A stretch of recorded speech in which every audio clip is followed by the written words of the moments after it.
선생님 몸매 죽이는데 오늘 밤 저랑 어떠세요? 담배를 꼬라물고 여교사를 희롱하던 일진들. 하지만 그들이 건드린 여자는 UDT가 훈련시킨 인간 병기였고 문제아 학생들을 참교육하는 이야기입니다. 여러분들은 지금 어디에서 어떤 일을 하시면서 청취하고 계신가요? 각자 댓글로 남겨주시면 감사드리겠습니다. 영상 시청하시기 이전에 구독과 좋아요 부탁드립니다. 저희에게 큰 힘이 됩니다. 포항. 대한민국 산업화의 심장이자 용광로의 붉은 쇳물처럼 거칠고 뜨거운 사내들의 도시. 회색빛 하늘 아래 제철소의 거대한 구조물들은 마치 태고의 거인들처럼 묵묵히 동해를 굽어보고 있었다. 바다에서 불어오는 바람은 흔한 소금기 대신 서늘한 쇠 냄새와 짙은 기름 내음을 머금고 도시의 혈관 같은 골목골목을 떠돌았다. 그 도시의 가장 깊고 그늘진 자리에 동해의 거친 파도 소리마저 삼켜버릴 듯한 침묵 속에 잠긴 학교가 있었다. 포항제철고등학교. 이름만 들으면 미래의 기술 명장들을 길러내는 위풍당당한 요람 같았지만 실상은 포항 일대는 물론 전국 각지에서 밀려난 문제아들의 마지막 종착지 혹은 현대판 유배지였다. 그 중에서도 가장 지독한 소굴, 교사들의 영혼까지 갈아마신다는 지옥의 아가리가 바로 2학년 7반이었다. 교장실의 낡은 가죽 소파는 앉는 사람의 희망까지 빨아들이는 블랙홀처럼 푹 꺼져 있었다. 교장 오판석은 마른 세수를 연거푸하며 맞은편에 앉은 여자를 힐끔거렸다. 어깨를 살짝 넘는 머리를 단정하게 하나로 묶고 화장기 없는 깨끗한 얼굴에 수수한 정장 차림. 언뜻 보면 이제 막 교단에 선 평범한 초임 교사 같았다. 하지만 미동도 없이 자신을 응시하는 그 깊이를 알 수 없는 눈빛과 곧게 편 허리는 서류 파일에 적힌 글자들이 현실로 튀어나온 듯한 착각을 불러일으켰다. 류시아. 32. 대한민국 해군 특수전전단 UDTSEAL 수료. 육군 특수전사령부 제707 특수임무단 대테러 훈련 파견 및 수료. 최종 계급 해군 대위. 오판석 교장은 이 믿기지 않는 이력서를 지난 며칠간 수십 번도 더 들춰봤는지 모른다. 그것도 체육교사나 군사교관이 아닌 국어교사라니. 그녀가 지원서와 함께 제출한 군 경력 증명서는 교사의 것이라기보다는 차라리 하나의 완벽한 인간 병기를 위한 사용 설명서에 가까웠다. 해상 대테러 작전, 고공 강화 HALO, 수중 폭파 EOD, 요인 구출, 비밀 침투 훈련 시와 소설이라는 단어와는 지구 반대편에나 존재할 법한 단어들이 빼곡하게 박혀 있었다. 류시아 선생님. 오판석 교장이 간신히 입을 뗐다. 그의 목소리는 잔뜩 쉬어 있었다. 우리 학교 특히 2학년 7반이 어떤 곳인지는 들어서 아시겠지요? 네. 교사들의 무덤. 들어오는 순간 영혼까지 잡아먹히고 살아서 나간 사람이 없다고 들었습니다. 류시아는 표정 하나 바꾸지 않고 대답했다. 그녀의 목소리는 감정의 높낮이가 거의 느껴지지 않아 오히려 서늘한 긴장감을 자아냈다. 그 목소리는 마치 잘 벼려진 칼날 같았다. 과장된 표현이 아닙니다. 전임자는 석 달을 못 버티고 스트레스성 위궤양으로 실려나갔고 그 전임자는 아이들이 던진 의자에 팔이 부러졌습니다. 거긴 교실이 아니라 굶주린 하이에나들이 우글거리는 정글입니다. 아니, 오염된 폐수 처리장에 더 가깝습니다. 오판석 교장은 진심으로 그녀를 말리고 싶었다. 저 가녀려 보이는 몸으로 그 짐승 소굴을 어떻게 감당하겠다는 말인가. 국어 선생님이시지 않습니까? 아이들에게 윤동주의 시와 김유정의 소설이 가진 아름다움을 가르치기 전에 선생님의 신변부터 걱정해야 할 겁니다. 부디 다시 한번 생각해 보시지요. 교육청에 말씀드려서 다른 학교로. 교장 선생님. 류시아가 그의 말을 잘랐다. 그녀의 눈빛이 순간 날카롭게 빛났다. UDT의 첫 번째 원칙이 뭔지 아십니까? 오판석 교장은 멀뚱히 그녀를 쳐다봤다. 불가능은 없다입니다. 그리고 두 번째 원칙은 전우를 버리지 않는다입니다. 어떤 환경에서도 임무를 완수하고 어떤 상황에서도 아군을 구출하는 것. 제게 2학년 7반은 새로운 작전 구역이고 그 아이들은 구출해야 할 고립된 아군입니다. 적진에 고립된 아군을 두고 후퇴하는 지휘관은 없습니다. 그녀의 눈빛에는 한치의 흔들림도 한 점의 의심도 없었다. 오판석 교장은 더 이상 아무 말도 할 수 없었다. 그는 자리에서 일어나 서류에 결제 도장을 찍었다. 쾅 하고 울리는 소리가 마치 사형 집행 선고처럼 교장실에 무겁게 울려 퍼졌다. 2학년 7반의 문은 찌그러진 철판처럼 흉물스러웠다. 복도 끝 햇빛조차 비껴가는 그늘진 곳에 위치한 교실에서는 수업 시작 종이 울렸음에도 불구하고 알아들을 수 없는 고성과 욕설, 무언가 부서지는 소리가 간헐적으로 새어나왔다. 교실은 자욱한 담배 연기로 가득했다. 복도를 지나가던 다른 선생들은 애써 그곳을 외면하며 걸음을 재촉했다. 마치 그곳에 존재하는 모든 것을 부정하려는 듯이. 류시아는 복도에 서서 잠시 눈을 감았다. 적진 침투 직전 숨막히는 정적이 온몸을 감싸던 그 순간이 떠올랐다. 심해의 압력처럼 무겁고 면도날처럼 날카로운 긴장감. 이내 그녀는 손잡이를 잡고 단 한순간의 망설임도 없이 문을 열었다. 기이그. 문이 열리는 소음과 함께 교실 안의 모든 소음이 거짓말처럼 멎었다. 자욱한 담배 연기 너머로 30개가 넘는 야생의 눈동자들이 일제히 그녀에게로 향했다. 그것은 단순한 호기심이 아니었다. 경멸, 조롱, 그리고 암컷을 앞에 둔 수컷들의 노골적인 탐욕이 뒤섞인 시선들이었다. 교실은 전쟁터의 폐허나 다름없었다. 부서진 책상 다리가 구석에 나뒹굴고 창문에는 금이가 있었으며 벽에는 정체불명의 얼룩과 욕설이 가득했다.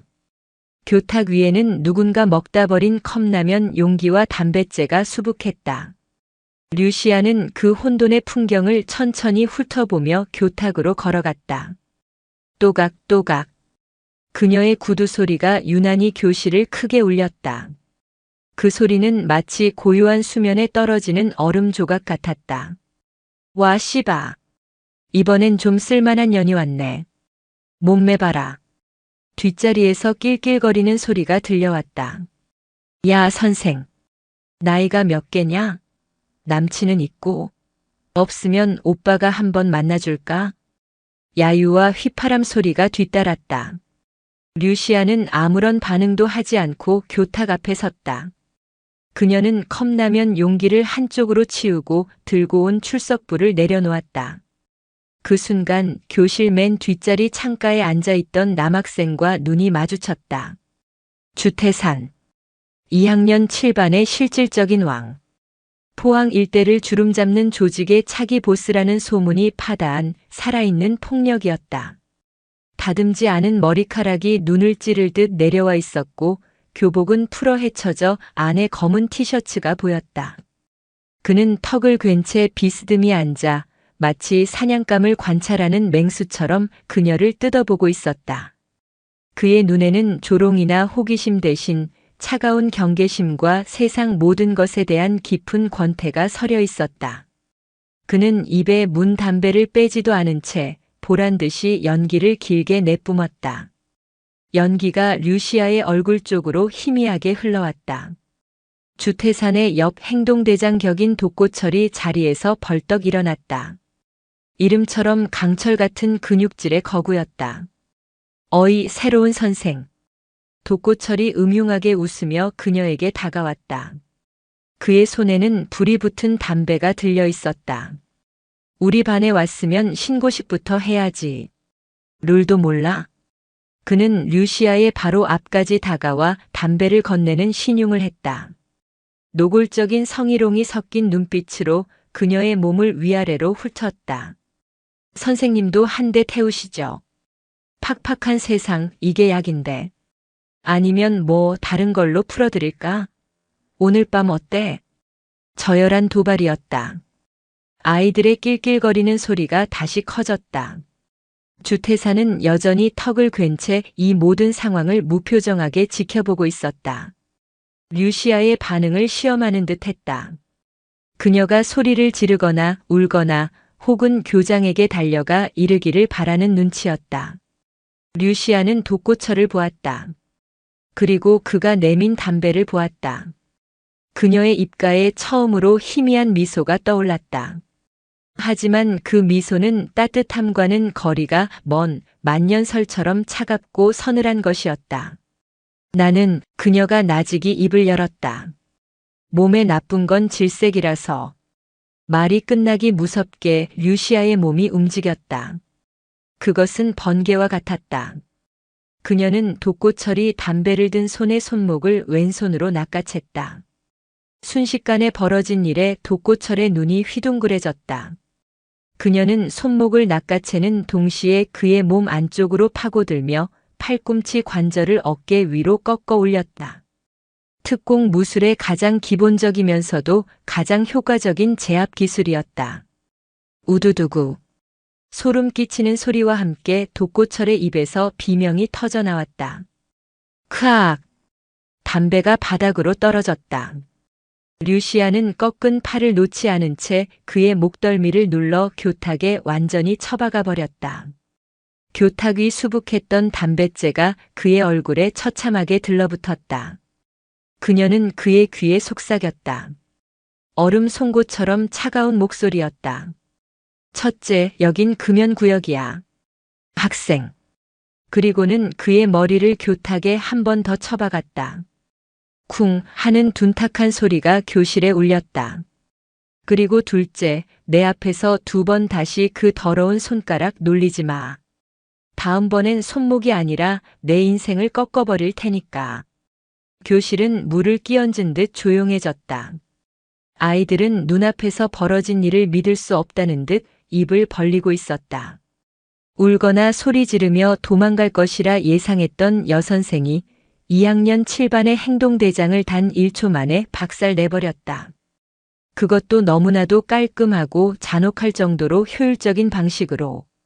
류시아는 독고철을 제압한 채 천천히 고개를 들어 여전히 같은 자세로 앉아있는 주태산을 응시했다. 주태산의 눈이 처음으로 가늘어졌다. 권태롭던 그의 얼굴에 흥미라는 감정이 아주 옅게 스쳐 지나갔다. 류시아는 교실 전체를 향해 선포했다. 나는 오늘부터 너희들의 담임이 된 류시아다. 그녀는 교탁에 처박힌 독고철의 머리를 툭 치며 말했다. 그리고 여기는 더 이상 너희들의 놀이터가 아니다. 오늘부로 여기는 내 작전 구역이다. 내 구역에서는 내 규칙을 따른다. 그녀는 독고철을 바닥에 팽개치고 자리에서 일어났다. 그리고는 교탁으로 돌아와 출석부를 펼쳤다. 첫 번째 규칙. 내 앞에서 담배 피우지 않는다. 그녀는 바닥에 떨어진 담배를 구두발로 비벼 껐다. 두 번째 규칙. 내게 말할 땐 선생님이라는 호칭을 붙인다. 그녀의 시선이 교실을 한 바퀴 돌았다. 마지막 세 번째 규칙. 내 허락 없이는 그 누구도 이 교실의 다른 사람을 괴롭힐 수 없다. 그녀는 말을 이었다. 그 목소리에는 강철 같은 의지가 담겨 있었다. 이 세 가지 규칙을 어기는 자는 내가 직접 인간이 무엇인지 다시 가르쳐 주겠다. 그녀의 시선이 마지막으로 주태산에게 머물렀다. 불만 있나? 아무도 대답하지 못했다. 바닥에 쓰러진 독고철의 신음소리만이 섬뜩한 정적을 채울 뿐이었다. 지옥의 아가리에 바다보다 깊고 강철보다 차가운 암사자가 들어섰다. 2학년 7반이라는 견고했던 왕국의 성벽에 첫 번째 균열이 생기는 순간이었다. 첫날의 충격요법은 효과적이었다. 적어도 물리적인 소음은 눈에 띄게 줄었다. 대놓고 의자를 던지거나 교실에서 담배를 피우는 행위는 사라졌다. 하지만 그것은 변화가 아닌 팽팽한 대치 상황에 가까웠다. 굶주린 하이에나 무리가 새로운 상위 포식자의 등장에 숨을 죽이고 상황을 관망하는 것과 같았다. 아이들은 여전히 굳게 닫힌 성벽 안에서 날카로운 눈으로 류시아를 주시하고 있었다. 특히 주태사는 단 한마디도 하지 않았지만 그의 침묵은 교실 전체를 지배하는 보이지 않는 힘이었다. 그는 류시아의 모든 것을 분석하고 있었다. 그녀의 걸음걸이, 말투, 시선 처리, 심지어 숨소리까지. 그는 새로운 적의 약점을 찾고 있었다. 류시아는 그들의 성벽을 무턱대고 부수려 하지 않았다. UDT의 기본은 섣부른 공격이 아니라 정찰과 정보 수집이다. 적의 규모, 위치, 화력, 그리고 가장 중요한 약점을 파악하기 전까지의 공격은 자살행위나 다름없었다. 그녀에게 2학년 7반 아이들은 제압해야 할 적이 아니라 복잡한 심리적 지형도를 가진 구조 대상들이었다. 각자의 고통과 상처라는 지뢰밭에 고립된 구조를 기다리는 민간인들. 첫 국어 시간. 류시아는 교과서 대신 얇은 유인물을 나눠주었다. 제목도 작가도 없는 짧은 글 한 편이 전부였다. 전쟁터에서 한 병사가 쓴 짧은 편지글이었다. 그냥 읽고 아무거나 느껴지는 걸 한 문장이라도 써. 욕도 좋고 그림도 좋다. 단 백지는 내지 마. 백지는 나는 아무 생각이 없는 식물인간입니다 라는 뜻으로 받아들이겠다. 아이들은 투덜거리면서도 유인물을 받아들었다. 대부분은 엎드려 자거나 멍하니 창밖만 바라봤다. 하지만 류시아는 그 모습조차 놓치지 않고 관찰했다. 누가 누구와 눈빛을 교환하는지, 누가 완전히 고립되어 있는지, 누구의 손끝이 미세하게 떨리고 있는지. 그녀의 시야는 360도 전 방향을 탐색하는 레이더처럼 교실 전체를 스캔하고 있었다. 그녀의 눈은 단순한 시각 정보 수집 장치가 아니었다. 그것은 인간의 행동 패턴과 심리 상태를 분석하는 고성능 센서였다. 그녀의 시선이 한 곳에 머물렀다. 교실 앞쪽 구석 창가 자리. 늘 고개를 숙이고 있어 얼굴조차 제대로 보기 힘든 학생이었다. 윤가람. 출석부 사진 속 그는 겁에 질린 사슴 같은 눈을 하고 있었다. 왜소한 체격에 맞지 않게 헐렁한 교복은 마치 남의 옷을 빌려 입은 듯 했다. 그는 2학년 7반의 공식적인 먹잇감이었다. 쉬는 시간이면 독고철 무리에게 둘러싸여 돈을 뜯기고 복도에서 어깨를 부딪혔다는 이유만으로 발길질을 당했다. 하지만 그는 단 한 번도 저항하거나 소리 지르지 않았다. 그저 모든 폭력을 묵묵히 받아낼 뿐이었다. 마치 자신이 고통을 느낌으로써 이 교실의 폭력 총량을 유지하는 희생양이라도 되는 것처럼. 지금도 그는 유인물을 받아들고 펜을 쥔 채 덜덜 떨고 있었다. 백지를 내면 안 된다는 류시아의 말이 그에게는 거대한 압박으로 다가오는 듯 했다. 그의 주변에는 보이지 않는 벽이 있었다. 누구도 그에게 말을 걸지 않았고 그 역시 누구와도 눈을 마주치지 못했다. 그는 이 정글 속에서 스스로를 투명 인간으로 만들려 애쓰고 있었다. 수업 종료종이 울렸다. 류시아는 유인물을 거뒀다. 대부분의 종이는 낙서나 의미 없는 단어들로 채워져 있었다. 존나 지루함, 배고파 시발, 선생님 몸매는 합격. 류시아는 그 저열한 성희롱 문구를 보고도 눈썹 하나 까딱하지 않았다. 감정의 동요는 곧 약점의 노출이라는 것을 그녀는 뼈저리게 알고 있었다. 그녀는 유인물을 정리하며 교실을 나섰다. 아이들은 그녀가 사라지자마자 다시 원래의 소란스러운 분위기로 돌아갔다. 그리고 어김없이 독고철과 그 무리들이 윤가람의 자리로 어슬렁거리며 다가갔다. 야, 빵 셔틀. 오늘 상납금 준비했냐? 류시아는 교실을 나갔지만 멀리 가지 않았다. 그녀는 복도 코너에 몸을 숨긴 채 열린 뒷문을 통해 교실 안을 지켜보고 있었다. 관찰은 아직 끝나지 않았다. 완벽한 정보 없이는 완벽한 작전도 없었다. 윤가람이 고개를 저었다. 독고철의 표정이 험악하게 일그러졌다.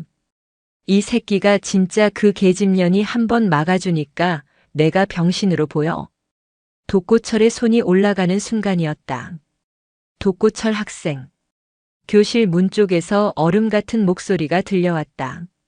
류시아였다. 그녀는 어느새 다시 돌아와 문에 기댄 채 팔짱을 끼고 있었다. 아까 제출한 유인물에 힘이 정이다라고 썼더군. 독고철은 움찔하며 올렸던 손을 내렸다. 아이들의 시선이 다시 류시아에게로 쏠렸다. 멋진 말이야. 세상의 많은 지배자들이 비슷한 말을 했지. 류시아는 천천히 교실 안으로 걸어 들어왔다. 그녀의 걸음에는 어떤 망설임도 없었다. 그런데 말이다. 내가 말하는 힘이라는 게 고작 그거냐?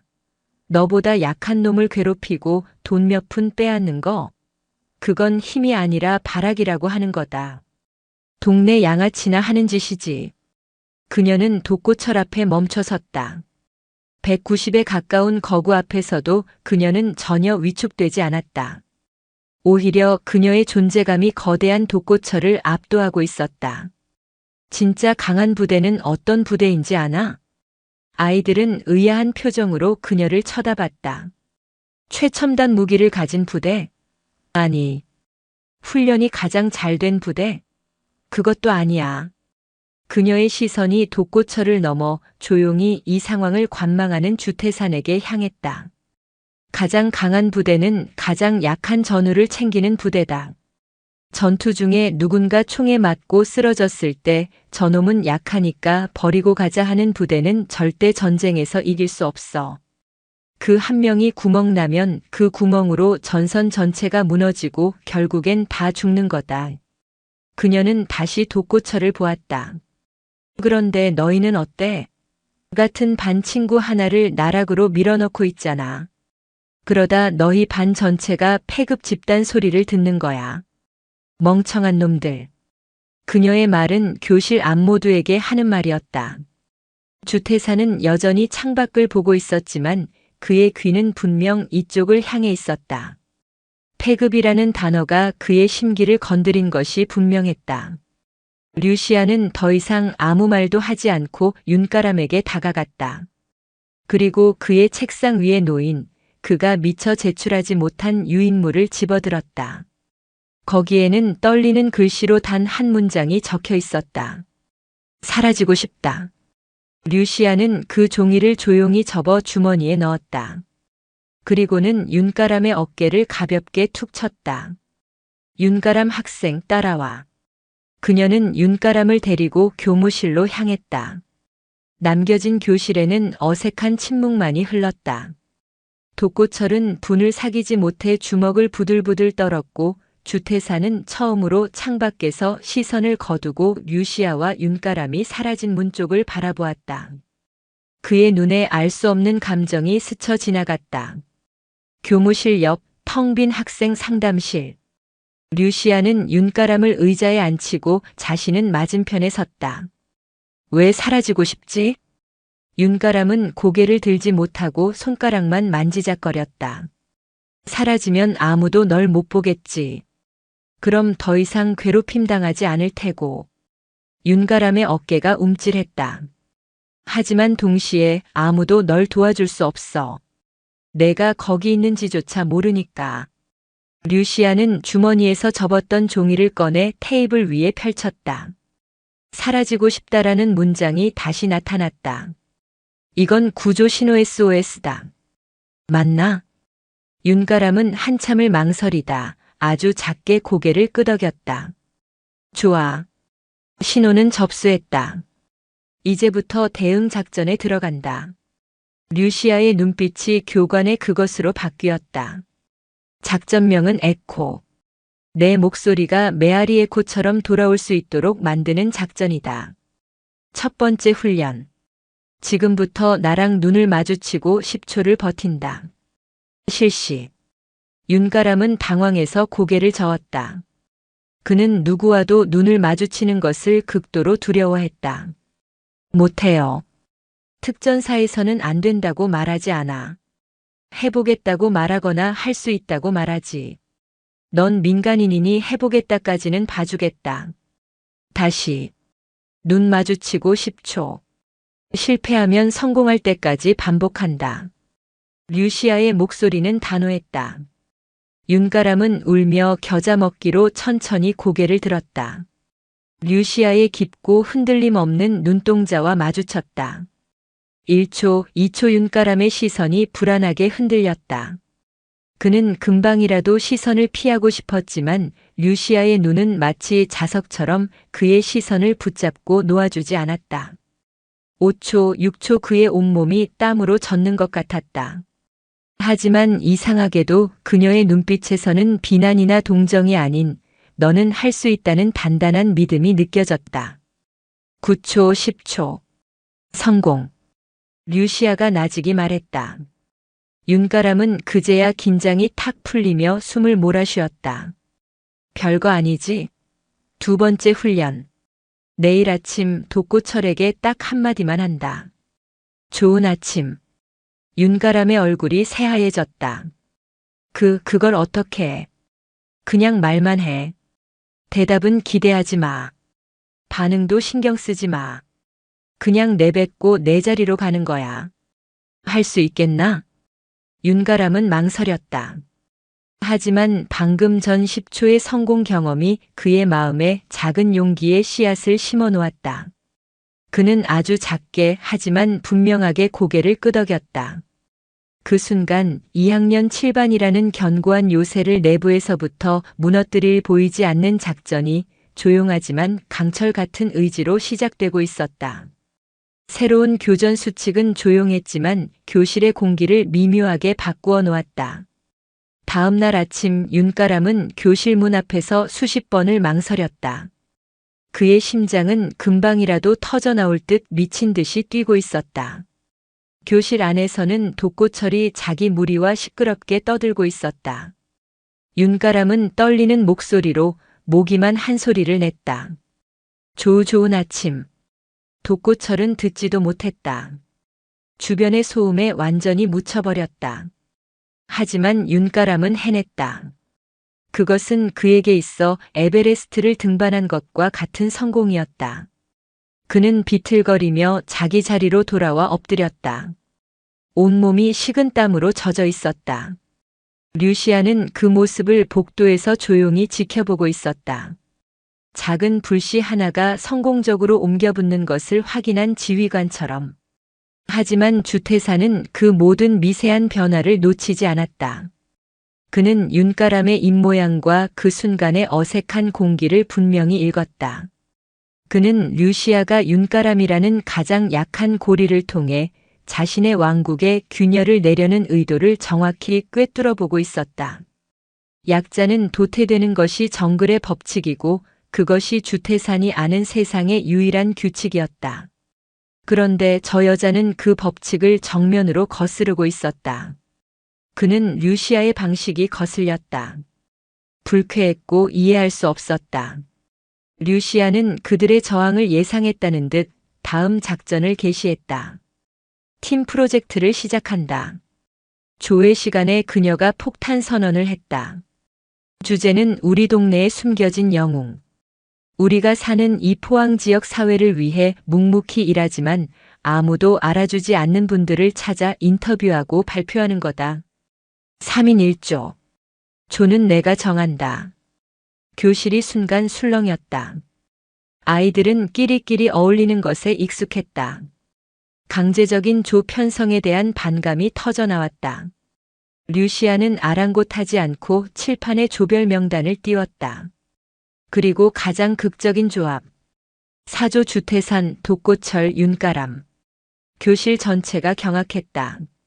왕과 행동대장 그리고 그들의 먹잇감을 한 팀으로 묶어버린 것이나 다름없었다. 선생님, 이건 아니죠. 독고철이 대놓고 항의했다. 이딴 찐따 새끼랑 뭘 하라고요?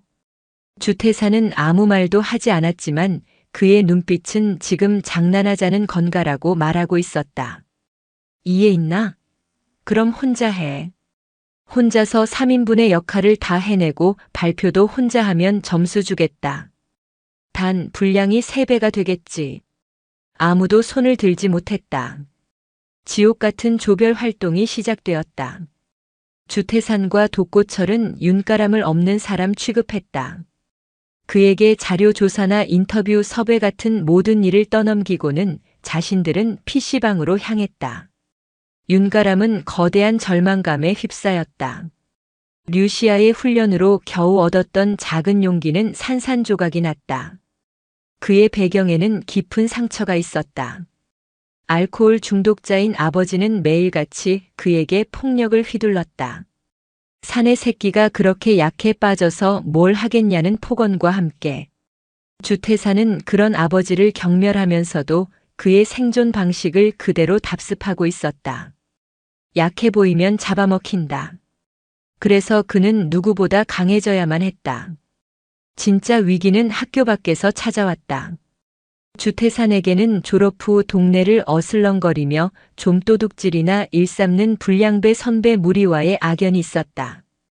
그들의 우두머리는 권철용, 별명은 바이퍼 독사라고 불리는 20살 청년이었다. 바이퍼는 최근 주태산이 신참 여선생 밑에서 조용해졌다는 소문을 듣고 그의 자존심을 긁고 싶어 했다. 그날 오후 바이퍼의 무리는 학교를 마치고 힘없이 걸어가던 윤가람을 후미진 골목으로 끌고 갔다. 주태산을 자극하기 위한 가장 좋은 미끼였다. 야, 내가 주태산 꼬봉이라며? 그 새끼 요즘 학교에서 계집 선생 치마폭에 쌓여서 논다며? 그들은 윤가람을 무자비하게 폭행하고 그의 지갑과 낡은 휴대폰을 빼앗았다. 그리고 그의 지갑에서 낡고 해진 가족사진 하나를 꺼내 들었다. 이건 뭐냐? 내 엄마. 예쁘게 생겼네. 우리가 잘 간직해 줄게. 바이퍼는 비열하게 웃으며 사진을 자기 주머니에 쑤셔 넣었다. 류시아는 그날따라 야근을 하고 있었다. 교무실 창밖으로 절뚝거리며 걸어가는 윤가람의 모습을 발견했다. 평소보다 훨씬 더 위축된 그의 모습에 그녀는 직감적으로 무슨 일이 생겼음을 알아차렸다. 그녀는 곧장 윤가람을 따라가 자초지종을 들었다. 윤가람은 보복이 두려워 경찰에 신고하는 것을 극도로 무서워했다. 선생님 제발 그냥 제가 잃어버렸다고 할게요. 제발요.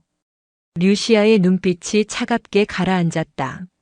아니, 이건 내가 잃어버린 게 아니야. 우리가 빼앗긴 거지. 그녀는 경찰에 신고하는 대신 혼자서 움직이기로 결정했다. 이것은 교사의 역할이 아니라 지휘관의 임무였다. 아군 구출 및 적 거점 무력화. 그녀는 윤가람에게 얻어낸 정보를 바탕으로 바이퍼 무리가 모여있는 포항항 부근에 버려진 냉동 창고로 향했다. 어둠이 내린 항구는 스산한 바닷바람만 가득했다. 류시아는 망설임 없이 창고의 낡은 철문을 열고 들어섰다. 창고 안에서는 대여섯 명의 청년들이 빼앗은 돈으로 술판을 벌이고 있었다. 갑자기 나타난 미모의 여성을 보고 그들은 휘파람을 불며 저열한 농담을 던졌다. 오, 태산이 대신 선생님이 직접 오셨어? 몸으로 갚으려고. 바이퍼가 비웃으며 그녀에게 다가왔다. 그가 류시아의 어깨에 손을 올리려는 순간 그녀의 몸이 반사적으로 움직였다. 그것은 싸움이 아니었다. 일방적인 무력화 과정이었다. 그녀는 바이퍼의 손목을 낚아채 안쪽으로 파고들며 팔꿈치 관절을 역으로 꺾었다. 비명과 함께 바이퍼가 쓰러지자 옆에 있던 놈이 쇠 파이프를 휘둘렀다. 류시아는 상체를 살짝 숙여 파이프를 피하는 동시에 그의 복부에 정확하게 팔꿈치를 꽂아 넣었다. 윽소리와 함께 남자가 쓰러졌다. 나머지들이 겁에 질려 주춤하는 사이 그녀는 테이블을 박차고 날아올라 공중에서 두 놈의 관자놀이를 각각 발로 걷어찼다. 모든 것이 1분도 채 걸리지 않았다. UDT의 대인 격투술은 살상이 아닌 가장 효율적인 제압을 목표로 했다. 류시아는 바닥에 쓰러져 신음하는 바이퍼의 멱살을 잡아 올렸다. 그리고 그의 귀에 조용히 하지만 뼈에 사무치는 목소리로 속삭였다. 내 학생 물건. 그리고 사진. 어디 있나? 바이퍼는 공포에 질려 떨리는 손으로 자신의 주머니를 가리켰다. 류시아는 그것을 챙겨 들고 다시 바이퍼를 보았다. 내 학생들한테서 떨어져. 다시 한번 내 눈에 띄거나 그 아이들 이름이 내 더러운 입에서 나오는 날엔. 그녀는 손에 들었던 쇠 파이프로 옆에 있던 드럼통을 내리쳤다. 꽝으. 귀를 찢는 굉음과 함께 드럼통이 찌그러졌다. 그땐 이까지 깡통이 아니라 내 인생을 이렇게 구겨주지. 그날 밤. 주태사는 거리의 소문을 통해 그날 밤의 일을 전해 들었다. 새로운 미친 여선생 하나가 혼자서 바이퍼 일당을 전부 박살냈다는 믿기 힘든 이야기. 그는 혼란스러웠다. 경멸하고 무시했던 그저 계집일 뿐이었던 선생이 자신이 그토록 증오하는 양아치들로부터 자신과 자신의 먹잇감을 지켜주었다. 그의 견고했던 세계관에 거대한 망치가 내리쳐졌다. 균열이 가고 그 틈으로 이해할 수 없는 감정이 새어들어오고 있었다. 그것은 당혹감이었고 혼란이었으며 아주 희미하고 낯선 안도감이었다.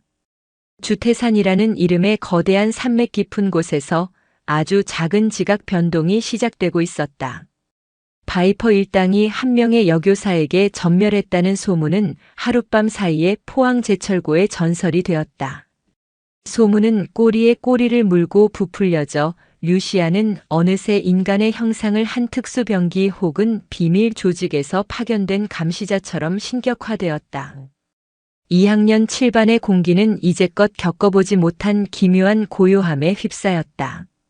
그것은 평화가 아니라 거대한 폭풍이 휩쓸고 간 뒤 모든 것이 뿌리 뽑힌 자리에 찾아온 정적이었다. 아이들은 더 이상 류시아에게 감히 눈을 마주치지 못했다. 독고철은 마치 목줄이 채워진 맹견처럼 그녀의 그림자만 스쳐도 움찔거리며 자리를 피했다.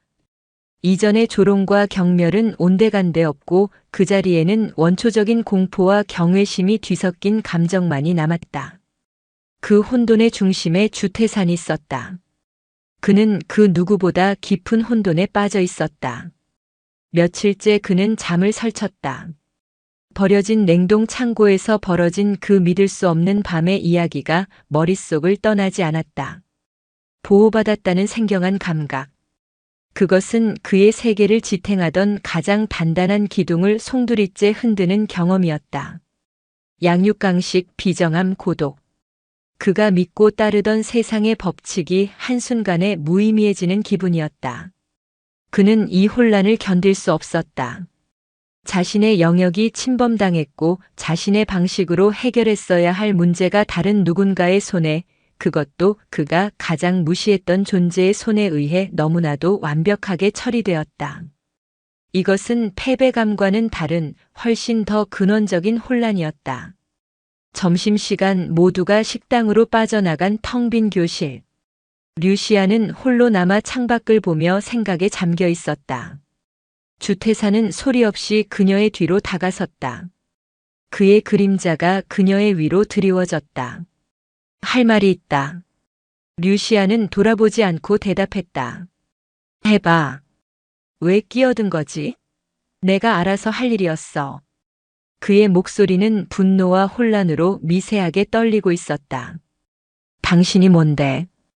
동정 따위 필요 없다고 했을 텐데. 류시아는 그제야 천천히 몸을 돌려 그를 마주 보았다.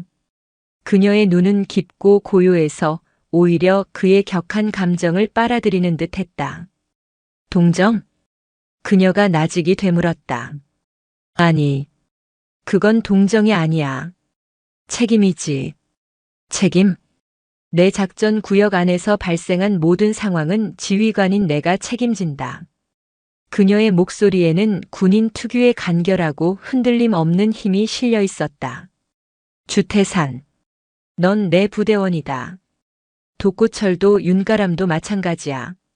부대원이 외부의 적에게 공격당했는데 지휘관이 구석에 숨어서 모른 척하는 법은 없어. 그건 지휘관의 자격이 없는 거니까. 군대식 비유. 그것은 주태산이 이해할 수 있는 유일한 논리였다. 동정이나 연민이라는 감정의 언어가 아닌 임무와 책임이라는 강철의 언어. 그의 가슴 한구석이 서늘해졌다. 부대원. 그는 태어나서 단 한 번도 어떤 집단에 진정으로 소속되어 있다는 느낌을 받아본 적이 없었다. 언제나 혼자였고 혼자서 살아남아야 했다. 그런데 이 여자는 그를 자신의 부대원이라고 말했다. 난 당신 부대원이 된 적 없어. 그는 투박하게 내뱉었지만 목소리의 날카로움은 한풀 꺾여 있었다. 넌 이 반에 소속된 순간 자동으로 내 책임 범위 안에 들어온 거야. 그건 내 동의가 필요한 사항이 아니다. 류시아는 한 걸음 그에게 다가섰다. 그녀의 시선은 그의 흔들리는 눈동자를 정확히 꿰뚫고 있었다. 그리고 내가 알아서 할 일이었다고. 정말인가? 내가 갔다면 어떻게 됐을 것 같아? 주태사는 대답하지 못했다. 결과는 둘 중 하나였겠지. 내가 그놈들을 전부 병신으로 만들고 소년원에 가거나 혹은 내가 칼에 찔려 병원 신세를 지거나. 어느 쪽이든 넌 더 깊은 수렁에 빠졌을 거다. 난 내 부대원이 전사하거나 포로가 되는 상황을 방관하지 않아. 그녀의 논리는 너무나도 명확하고 단단해서 주태사는 아무런 반박도 할 수 없었다. 그는 그저 이를 악물고 그녀를 노려볼 뿐이었다. 류시아는 그의 저항적인 눈빛을 피하지 않고 그대로 받아냈다. 내가 가진 힘은 진짜 힘이 아니야, 주태산. 그건 그냥 폭력일 뿐이다. 진짜 힘은 지키는 데서 나오는 거야. 내 자신을 그리고 내 사람들을. 그녀는 화제를 돌렸다. 팀 프로젝트는 어떻게 되어가지? 윤가람 혼자 다 하고 있나? 주태산의 턱 근육이 꿈틀거렸다. 그것은 정곡을 찔린 자의 반응이었다. 오늘 중으로 우리 동네에 숨겨진 영웅, 인터뷰 대상을 정하고 섭외까지 마친다. 이건 명령이다. 그녀는 그렇게 말하고는 그의 옆을 지나 교실을 나갔다. 텅 빈 교실에 홀로 남은 주태사는 주먹으로 벽을 내리쳤다. 젠장. 그의 마음속에서 무언가 거대한 것이 균열을 일으키고 있었다. 지키는 힘. 그 단어가 독처럼 혹은 약처럼 그의 온몸으로 퍼져나가고 있었다. 그날 오후 지옥 같던 조별 활동 시간이 다시 찾아왔다. 주태사는 말없이 자리에 앉아 있었고 독고철은 그의 눈치만 살피고 있었다. 윤가람은 잔뜩 겁에 질린 채 자신이 밤새 조사한 자료들을 작은 목소리로 설명하기 시작했다. 저기 우리 동네에 베트남 참전 용사 할아버지가 하시는 작은 전파사가 있는데. 독고철이 코웃음을 쳤다. 미쳤냐? 그런 틀딱 영감을 인터뷰하자고. 하지만 주태사는 의외로 조용했다. 윤가람은 용기를 내어 말을 이었다. 사람들 말로는 예전에 큰 화재가 났을 때 불길 속에 뛰어들어서 사람을 구한 적도 있다고. 윤가람이 내민 자료에는 낡은 신문 기사 스크랩이 붙어 있었다.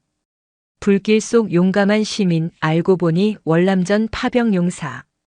주태사는 그 낡은 종이 조각을 물끄러미 내려다보았다. 그의 마음속에서 류시아의 목소리가 겹쳐 들렸다. 책임 지키는 힘. 전화번호는? 주태산이 불쑥 물었다. 윤가람과 독고철이 동시에 그를 쳐다봤다. 그 할아버지 가게 전화번호 있냐고. 윤가람이 더듬거리며 수첩에서 번호를 찾아주었다. 주태사는 자신의 휴대폰을 꺼내들었다.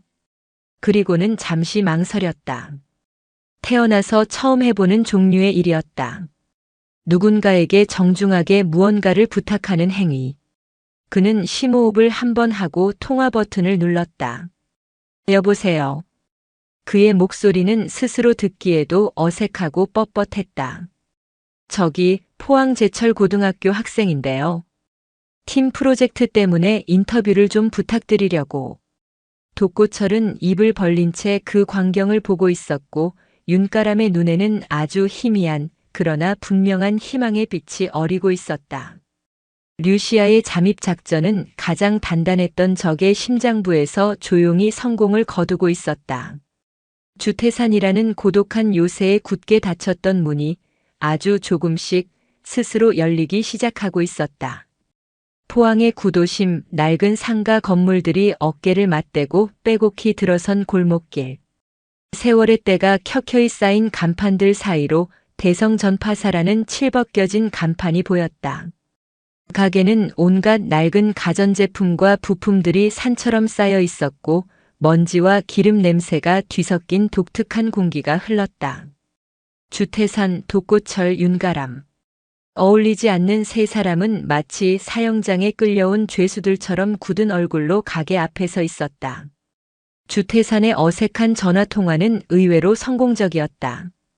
전화를 받은 할아버지는 귀찮다는 듯 쓸데없는 짓 말고 공부나 하라고 투박하게 말했지만 학생들이 꼭 한번 뵙고 싶어 한다는 윤가람의 떨리는 목소리가 더해지자 마지못해 승낙했다.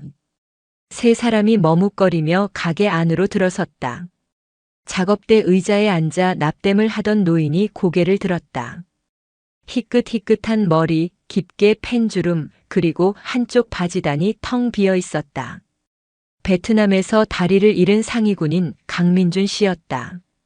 그는 학생들을 아래 위로 훑어보더니 특히 주태산과 독고철에 풀어헤친 교복과 불량한 자세를 보고 혀를 찼다. 학교에서 쫓겨나서 할 일 없으니 이런 거나 하러 다니나? 첫마디부터 가시가 돋쳤다. 독고철의 얼굴이 울컥 달아올랐고 주태산의 눈빛도 차갑게 가라앉았다. 윤가람은 겁에 질려 고개를 숙였다. 인터뷰는 시작도 하기 전에 끝장날 분위기였다. 바로 그때 가게 문에 달린 종이 딸랑 맑은 소리를 냈다. 선배님, 오랜만에 인사드립니다. 류시아였다. 그녀는 어느새 그들의 뒤를 따라와 있었다. 강민준 노인의 굳어있던 얼굴이 류시아를 보고 순간 미세하게 변했다. 놀라움과 반가움이 스쳐 지나갔다. 류 대위 아니, 이제 류 선생이라고 해야 하나. 여긴 어쩐 일인가? 제 학생들입니다. 제가 드린 숙제 때문에 선배님을 귀찮게 해드린 모양입니다. 주태산과 독고철은 얼어붙었다. 선배, 류 대위. 두 사람의 관계를 전혀 이해할 수 없었다. 이런 애송이들이 자네 학생이란 말인가? 강민준 노인은 여전히 퉁명스러웠지만 목소리 톤은 한결 부드러워져 있었다. 그는 류시아를 보더니 먼지 쌓인 의자를 턱짓으로 가리켰다. 일단 앉아봐. 이놈들도. 류시아의 등장은 굳게 닫혀있던 강철의 문을 여는 마스터키였다. 그녀는 과거 부대 행사에서 해병대 출신인 강민준 노인을 우연히 만난 적이 있었다. 특전사 대선배에 대한 존경심을 표했던 그녀를 노인은 기억하고 있었다. 어색한 분위기 속에서 윤가람이 떨리는 손으로 녹음기와 노트를 꺼냈다. 인터뷰가 시작되었다. 처음에는 옛날 이야기에서 뭐 하냐며 입을 닫았던 강민준 노인은 류시아가 조용히 차를 따르고 그의 말을 경청하자 조금씩 마음을 열기 시작했다. 그의 이야기는 아이들이 상상했던 전쟁 영웅의 무용담이 아니었다. 정글의 습기와 열기, 살을 파고드는 벌레들, 언제 어디서 총알이 날아올지 모르는 극도의 공포에 대한 이야기였다. 영웅은 무슨 그냥 하루하루 살아남으려고 발버둥 치던 겁쟁이들일 뿐이었어. 그는 쓴웃음을 지으며 텅 빈 바지단을 내려다보았다. 옆에서 동료가 죽어나가는데도 슬퍼할 시간도 없었지. 그저 나는 아니어서 다행이다 안도하는 게 전부였으니까. 그게 인간이야. 극한 상황에 몰리면 다들 짐승이 되는 거지. 그의 이야기는 날 것 그대로의 전장이었다. 독고철은 주먹만 세면 최고인 줄 알았던 자신의 모습이 얼마나 하찮은 것인지 깨달았다. 윤가람은 극한의 공포 속에서도 살아남은 노인의 모습에서 기묘한 동질감과 위로를 느꼈다. 이야기가 무르익을 무렵 강민준 노인은 시선을 돌려 줄곧 침묵을 지키고 있던 주태산을 똑바로 응시했다. 자네 눈빛이 꼭 젊을 적 내 모습을 보는 것 같군. 세상 전부를 잃고 남은 건 분노와 증오뿐인 눈이야. 마치 세상 전부를 적으로 돌린 듯한 눈이지. 주태산의 어깨가 움찔했다. 자신의 가장 깊은 곳을 꿰뚫어 보는 듯한 노인의 시선에 그는 숨이 막혔다.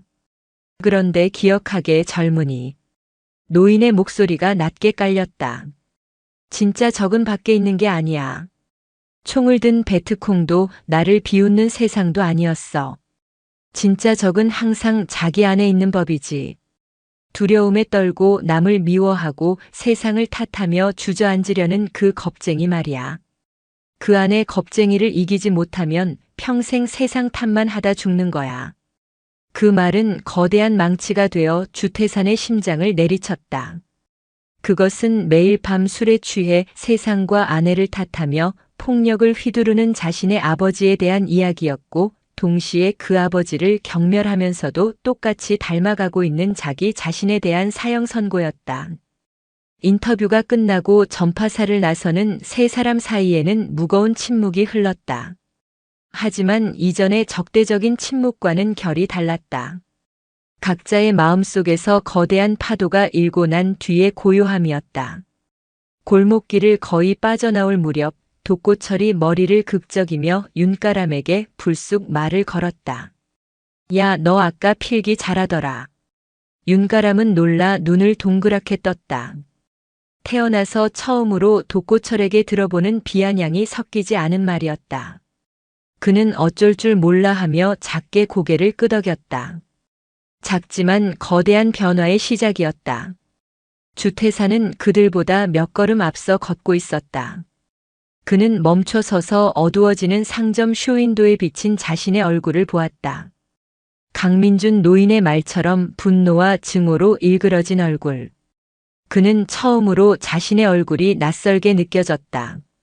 그리고 그 낯선 자기 자신에 대한 깊은 질문이 시작되었다. 나는 대체 누구인가? 낡은 전장에서 날아온 늙은 병사의 메아리가 굳게 닫혀있던 소년의 마음에 거대한 파문을 일으키고 있었다. 학생들 사이에 일어난 미세한 변화는 단단한 얼음 밑으로 흐르는 물줄기처럼 조용했지만 학교라는 시스템은 그 변화를 감지할 만큼 섬세하지 못했다. 오히려 바이퍼 일당과의 사건은 학교의 수면 위로 거대한 파문을 일으켰다. 경찰 신고는 없었지만 그날 밤의 소문은 꼬리를 물고 퍼져나가 학부모들의 귀에까지 들어갔다. 포항제철고에 조폭 같은 여선생이 나타나 학생들을 패고 다닌다. 자기 말 잘 듣는 학생들을 데리고 다니며 불량 서클을 조장한다. 사실과 악의가 교묘하게 뒤섞인 이야기였다. 특히 다른 반 학부모들의 항의가 거셌다. 우리 아이가 저런 폭력 교사와 같은 학교에 다닐 수 없다는 민원 전화가 교무실에 빗발쳤다. 위기는 외부에서만 온 것이 아니었다. 가장 위험한 적은 언제나 내부에 있는 법이다. 2학년 7반에는 조상필이라는 학생이 있었다. 주태산처럼 반을 휘어잡는 힘도, 독고철처럼 과시적인 폭력성도, 윤가람처럼 눈에 띄는 약함도 없는 그저 그런 학생이었다. 그는 교실의 혼란을 틈타 쉬는 시간에 담배를 팔거나 약한 아이들에게 돈을 빌려주고 높은 이자를 뜯어내며 자신만의 작은 왕국을 구축하고 있었다. 류시아가 오고 난 뒤 교실에 새로운 질서가 잡히자 그의 사업은 큰 타격을 입었다. 그는 류시아와 그녀에게 동조하기 시작하는 주태산을 포함한 반 아이들 전체에게 앙심을 품고 있었다. 조상필은 기회를 노렸다. 그는 포항제철고의 낡은 시설, 특히 거의 사용하지 않는 구과학동의 가스배관이 낡고 관리가 부실하다는 사실을 알고 있었다. 그는 류시아와 2학년 7반 전체를 위기에 빠뜨릴 음모를 꾸몄다. 폭풍우가 몰아치던 어느 날 오후였다. 궂은 날씨 탓에 대부분의 학생들이 일찍 귀가했지만 류시아는 2학년 7반 학생들 중 기초가 부족한 아이들을 모아 보충 수업을 하고 있었다. 주태산과 독고철, 윤가람도 그 자리에 있었다. 조상필은 모두의 시선이 교실에 쏠린 틈을 타 몰래 구과학동으로 향했다. 그는 밸브를 약간만 열어 작은 소동을 일으키고 그 책임을 학생 관리가 부실한 류시아에게 뒤집어 씌울 계획이었다. 하지만 낡은 밸브는 그의 생각보다 훨씬 더 부식되어 있었고 그가 힘을 주어 돌리는 순간 밸브가 부서지며 가스가 맹렬하게 새어나오기 시작했다. 선생님, 이게 무슨 냄새죠? 한 학생이 코를 막으며 소리쳤다. 곧이어 복도에서 희미하게 울리던 가스 경보기가 미친 듯이 울리기 시작했다. 교실은 순식간에 아수라장이 되었다. 아이들은 비명을 지르며 출입문으로 몰려들었다. 진정해. 모두 침착하고 젖은 수건으로 코와 입을 막아.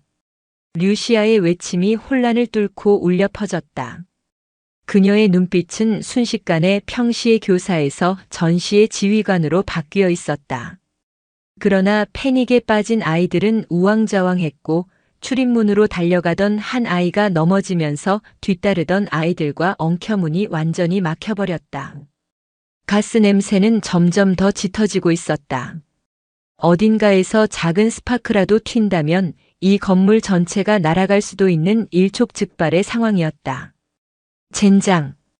독고철이 의자를 집어들어 창문을 깨려 했다. 멈춰. 류시아가 그를 제지했다. 여긴 3층이야. 뛰어내리면 다리가 부러지는 걸로 안 끝나. 모두 내 말 들어. 지금부터 이건 훈련이 아니다. 실제 상황이다. 그녀의 목소리는 공포에 질린 아이들의 이성을 되찾게 하는 힘이 있었다. 주태산. 그녀가 외쳤다.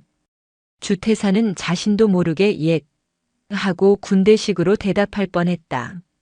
너랑 힘 좀 쓰는 놈들은 나하고 같이 문을 뚫는다. 나머지는 전부 창문을 열고 최대한 신선한 공기를 마시면서 대기해. 윤가람, 넌 아이들이 동요하지 않게 통제하고. 처음으로 주태사는 그녀의 지시에 아무런 의문을 제기하지 않았다. 그는 본능적으로 지금 이 상황을 통제할 수 있는 유일한 사람이 류시아라는 것을 깨달았다. 그는 독고철을 포함한 몇몇 아이들을 이끌고 류시아와 함께 문으로 달려갔다. 하나, 둘, 셋. 류시아의 구령에 맞춰 그들은 몸으로 문을 밀어붙였다. 하지만 밖에서 넘어진 아이들과 책상까지 뒤엉켜 문은 꿈쩍도 하지 않았다. 시간은 흐르고 공기 중의 가스 농도는 점점 높아지고 있었다. 아이들의 얼굴이 하얗게 질려갔다. 안 되겠어. 류시아가 나직이 말했다. 그녀는 뒤로 몇 걸음 물러섰다. 모두 문에서 비켜. 아이들이 어리둥절하며 그녀를 바라보았다. 류시아는 짧게 심호흡을 했다. 그리고 다음 순간 그녀의 몸이 포탄처럼 날아올랐다. UDT에서 선박에 잠긴 문을 부수기 위해 훈련했던 브리칭 킥. 그녀의 발이 정확하게 문고리 옆에 가장 취약한 부분을 가격했다. 쾅! 엄청난 굉음과 함께 육중한 철제 교실 문이 종이장처럼 찌그러지며 복도 밖으로 튕겨나갔다. 문을 막고 있던 장애물들까지 날려버릴 정도의 파괴력이었다. 아이들은 입을 벌린 채 그 광경을 쳐다보았다. 류시아는 흔들림 없는 목소리로 다시 명령했다. 전원 탈출한다. 부상자는 서로 부축하고 대열 이탈하지 마. 아이들은 일사불란하게 그녀의 지시에 따라 복도를 빠져나가기 시작했다. 주태사는 독고철과 함께 가스에 가장 많이 노출되어 비틀거리는 학생들을 부축했다. 그들이 막 과학동 건물을 빠져나와 운동장으로 향하는 순간이었다. BOM. 등 뒤에서 지축을 울리는 거대한 폭발음이 들려왔다. 3층 교실 전체가 화염에 휩싸이며 창문들이 산산조각 나 흩어졌다. 폭발의 충격파가 그들을 덮쳤고 아이들은 비명을 지르며 바닥에 쓰러졌다. 사이렌 소리가 멀리서부터 다급하게 들려오고 있었다.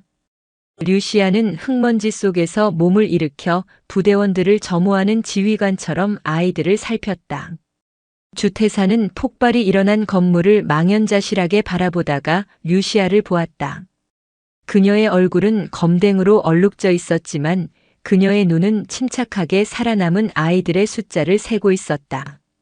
그는 자신이 부축했던 독고철과 아이들을 챙기던 윤가람을 보았다. 그 순간 그들은 더 이상 왕과 부하, 가해자와 피해자가 아니었다. 함께 죽음의 문턱을 넘어온 전우였다. 피할 수 없는 폭풍의 한가운데서 2학년 7반이라는 오합지졸 부대는 처음으로 하나의 팀이 되어가고 있었다. 그리고 그 중심에는 강철보다 단단한 의지를 가진 지휘관 류시아가 서 있었다. 폭발의 화염이 남긴 검은 흉터는 포항 제철고의 심장에 새겨진 낙인과도 같았다. 잿더미가 된 구과학동 건물은 흉물스럽게 서서 비극을 증언했고 학교의 공기는 팽팽한 긴장감과 불안한 속삭임으로 가득 찼다. 소방차와 경찰차 그리고 기회를 놓칠세라 몰려든 방송국 차량들로 교문 앞은 거대한 시장터를 방불케 했다. 교장 오판석은 연신 땀을 닦으며 교육청과 시청에서 쏟아지는 전화를 받느라 거의 실신 직전이었다. 이 거대한 혼란의 소용돌이 속에서 단 하나의 이름이 희생양처럼 떠오르고 있었다. 류시아. 교육청과 학교 이사회는 이 전대미문의 사건을 수습할 희생양이 필요했다. 그들의 논리는 단순하고 명확했다. 정체불명의 군인 출신 여교사.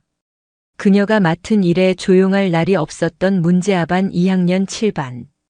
그리고 하필이면 그녀가 미승인 보충 수업을 진행하던 시간에 바로 그 건물에서 일어난 폭발. 모든 퍼즐 조각이 마치 처음부터 계획된 것처럼 그녀를 가리키고 있었다. 진실이 무엇인지는 중요하지 않았다. 중요한 것은 이 사태를 책임지고 비난을 감수할 누군가가 있다는 사실이었다. 며칠 뒤 교육청에서 파견된 특별감사팀이 학교에 도착했다.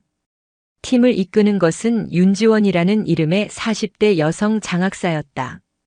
칼날처럼 자른 단발머리에 한치의 흐트러짐도 없는 정장 차림, 감정이라고는 느껴지지 않는 서늘한 눈빛을 가진 그녀는 규정과 절차라는 이름의 칼을 휘두르는 냉혹한 집행관 같았다.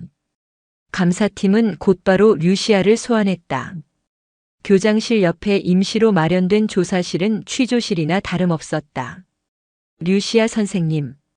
윤지원 장학사가 서류를 넘기며 차갑게 입을 열었다. 왜 학교장의 승인도 없이 폐쇄된 건물인 구과학동 근처 교실에서 보충 수업을 진행했습니까? 아이들의 학습 진도가 현저히 떨어져 별도의 지도가 필요하다고 판단했습니다. 본관의 빈 교실은 다른 활동으로 사용 중이어서 가장 조용한 곳을 택했을 뿐입니다. 류시아는 흔들림 없는 목소리로 사실만을 말했다. 가장 조용한 곳이라 그 아이들이라는 건 2학년 7반 학생들을 말하는 거겠죠? 전교생이 기피하는 문제아 집단. 그런 아이들을 통제하기 위해 선생님의 특이한 군 경력을 활용한 건 아닙니까? 일종의 충격 요법 같은 걸로 말입니다. 저는 아이들을 가르쳤을 뿐입니다. 가르쳤다. 폭력으로 학생을 제압하고 학교 밖 불량배들과 패싸움을 벌이고 이제는 학교 건물에서 폭발 사고까지 일으켰는데 그걸 교육이라고 할 수 있습니까? 윤지원의 목소리는 점점 더 날카로워졌다. 그녀의 질문은 진실을 찾기 위함이 아니었다. 이미 정해놓은 류시아는 유죄라는 결론에 사실들을 꿰맞추기 위한 과정일 뿐이었다. 폭력적인 선생님의 지도 방식이 아이들을 자극해 그들이 위험한 장난을 치게 만들었을 가능성은 생각해 보지 않았습니까? 어쩌면 선생님의 관심을 끌기 위해 혹은 선생님을 곤경에 빠뜨리기 위해 벌인 자작극일 수도 있고요. 그녀는 교묘하게 책임을 2학년 7반 아이들과 류시아에게 동시에 떠넘기고 있었다. 소문은 암세포처럼 학교 전체로 퍼져나갔다. 2학년 7반 아이들은 순식간에 학교 건물을 폭파시킨 테러리스트 예비군이 되었고 류시아는 그들을 조종한 주범 혹은 마녀가 되었다. 복도를 지날 때마다 아이들은 손가락질과 경멸의 시선을 견뎌야 했다. 얼마 전까지만 해도 공포의 대상이었던 그들은 이제 동정과 혐오가 뒤섞인 시선 속에서 철저히 고립되었다. 그들은 분노했다. 자신들의 목숨을 구해준 영웅이 하루아침에 파렴치한 범죄자로 몰리는 이 부조리한 상황을 견딜 수 없었다. 평생 받아온 비난에는 익숙했지만 자신들이 믿고 따르는 사람을 향한 부당한 공격은 참을 수 없었다. 그들의 마음속에 뜨거운 무언가가 차오르고 있었다. 그것은 반항심과는 다른 정의감과 분노, 그리고 지켜야 할 것을 위한 투지였다. 주태산은 더 이상 이전의 주태산이 아니었다. 그는 이 상황을 명확하게 인식하고 있었다. 이것은 주먹과 힘으로 해결할 수 있는 싸움이 아니었다. 그는 텅 빈 2학년 7반 교실의 핵심 멤버들을 소집했다. 독고철, 윤가람, 그리고 폭발 현장에서 함께 살아남았던 몇몇 아이들이었다. 그의 얼굴에서는 이전의 권태와 냉소 대신 위기 상황에 놓인 야전 지휘관의 비장함이 서려 있었다. 상황이 최악이야. 주태산이 입을 열었다. 그의 목소리는 낮고 차분했다. 저 넥타이 맨 어른들은 우리 말을 들으러 온 게 아니야. 이미 답을 정해놓고 그 답에 맞는 증거만 찾으러 온 거지.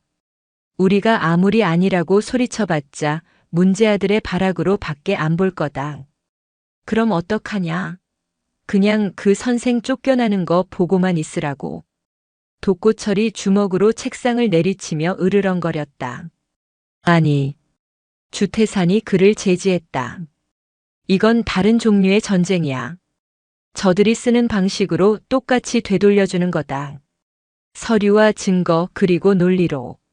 바로 그때 조상필이 기회를 잡았다.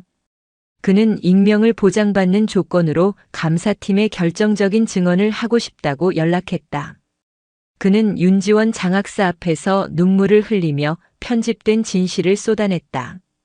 류시아 선생님은 늘 저희를 부대원이라고 부르며 군대식으로 통제했어요. 주태산이나 독고철 같은 애들을 앞세워서 반 분위기를 폭력적으로 만들었고 말을 듣지 않으면 위협하는 일도 잦았습니다.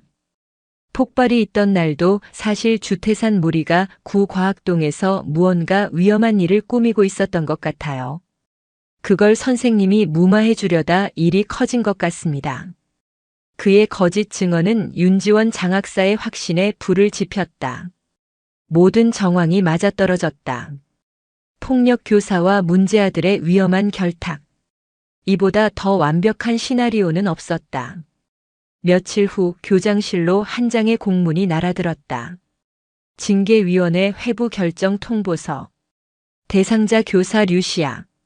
사유 학생 지도 및 감독 태만 직무유기, 품위유지 의무 위반.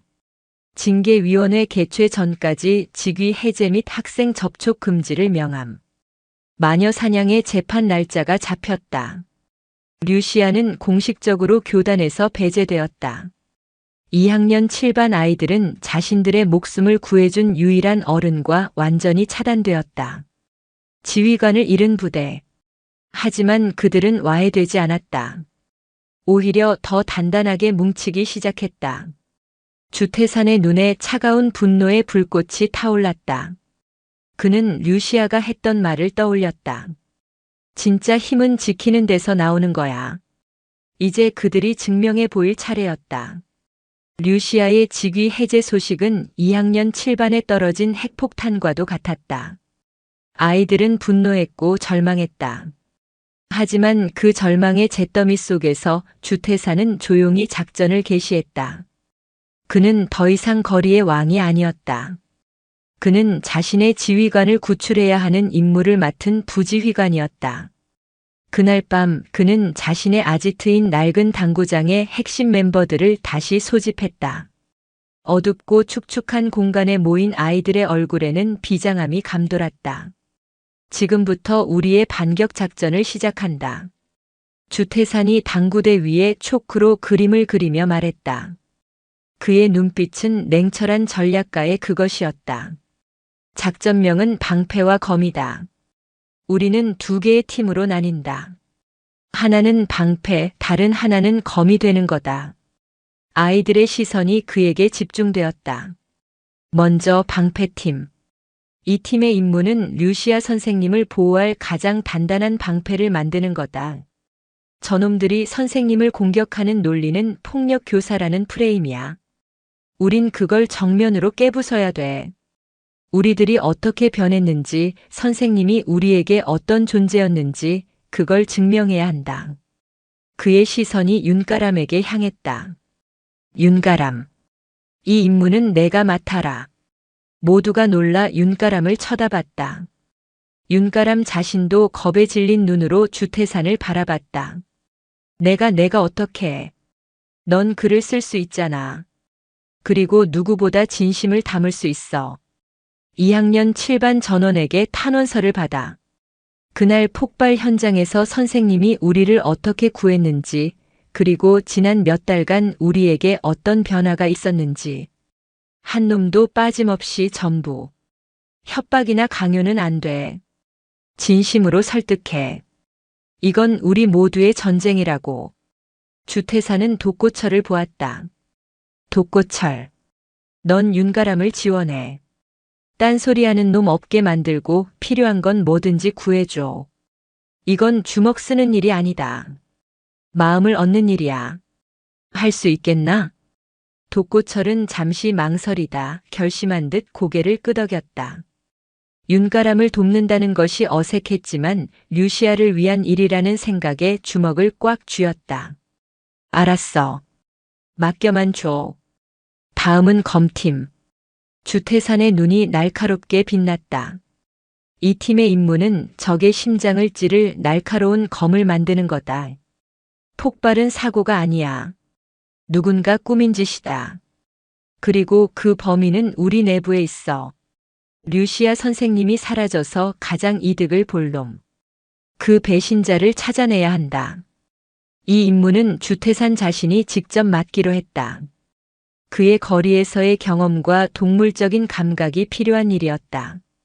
그는 평소 눈엣 가시처럼 여겼던 조상필과 그의 무리들을 떠올렸다. 류시아가 온 뒤로 가장 불만이 많았던 놈들이었다. 그리고 우리에겐 어른들의 지원군이 필요해. 주태사는 잠시 숨을 골랐다. 우리가 아무리 떠들어봤자 저놈들은 애들 말로 치부해버릴 거다. 우리 편에 서서 우리를 증언해줄 무게감 있는 어른이 필요해. 아이들의 머릿속에 한 사람의 얼굴이 동시에 떠올랐다. 다리를 잃은 늙은 해병 강민준 노인이었다. 작전은 즉시 개시되었다. 방패팀의 활동은 생각보다 쉽지 않았다. 윤가람과 독고철이 아이들을 찾아다니며 탄원서 작성을 부탁했지만 몇몇 아이들은 보복이 두려워 망설였다. 괜히 나섰다가 우리까지 찍히는 거 아니냐며 몸을 사렸다. 그때 독고철이 나섰다. 그는 예전처럼 주먹을 휘두르지 않았다. 대신 아이들 앞에 고개를 숙였다. 부탁한다. 나도 예전엔 개새끼였던 거 알아. 근데 그 선생은 우리 목숨 구해줬잖아. 여기서 우리가 입 다물면 우린 그때 그 화염 속에서 죽은 거나 마찬가지야. 평생 비겁자로 살고 싶냐? 그의 진심 어린 설득에 아이들의 마음이 움직이기 시작했다.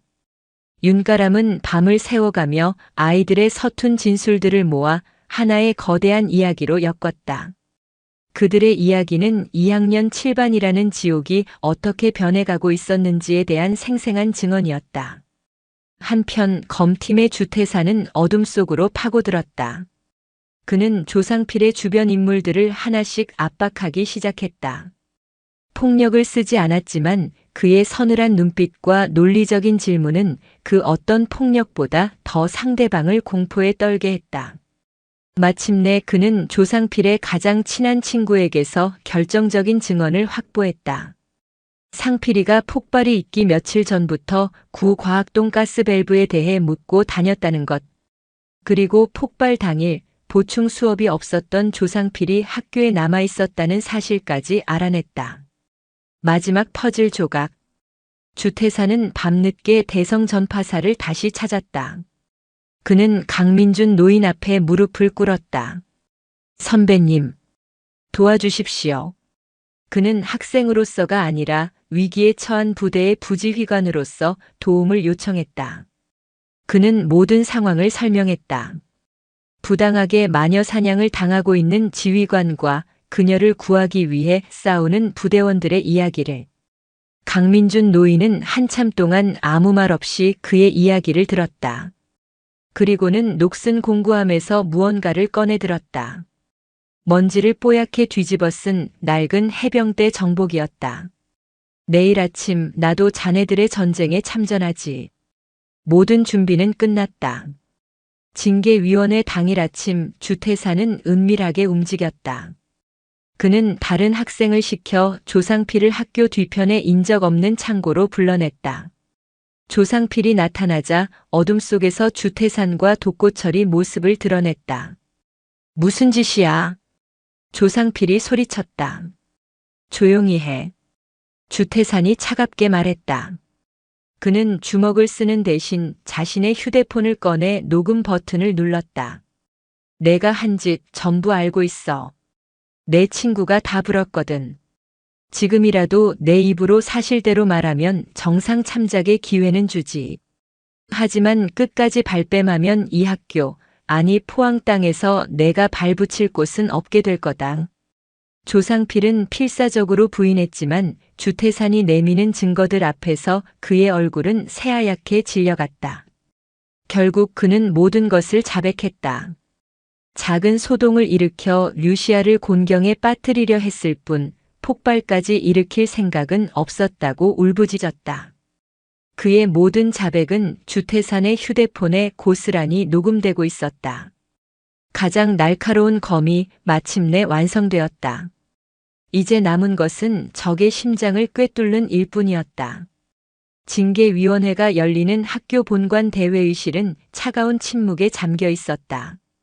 윤지원 장학사를 필두로 한 위원회와 오판석 교장, 그리고 조상필의 부모까지 피해 학생 학부모 자격으로 배석해 있었다. 그들 맞은편에 류시아는 홀로 앉아 있었다. 그녀의 표정은 고요한 바다처럼 평온했다. 회의는 윤지원 장학사의 모두 발언으로 시작되었다.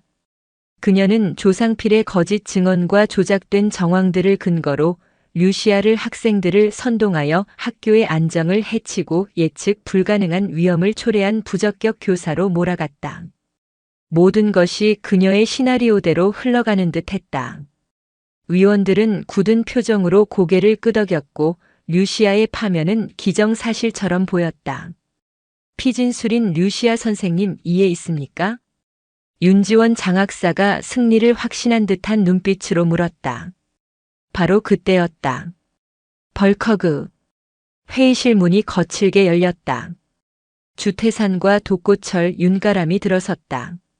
너희들. 지금 뭐 하는 짓이야? 당장 나가지 못해. 오판석 교장이 기겁하며 소리쳤다. 하지만 아이들은 교장을 무시하고 곧장 회의 테이블로 걸어갔다. 저희도 보여드릴 것이 있습니다. 주태산이 말했다. 그의 등 뒤로 2학년 7반 아이들 전체가 복도에 도열해 있었다. 그 광경에 위원들은 할 말을 잃었다. 학생들의 발언은 허락할 수 없.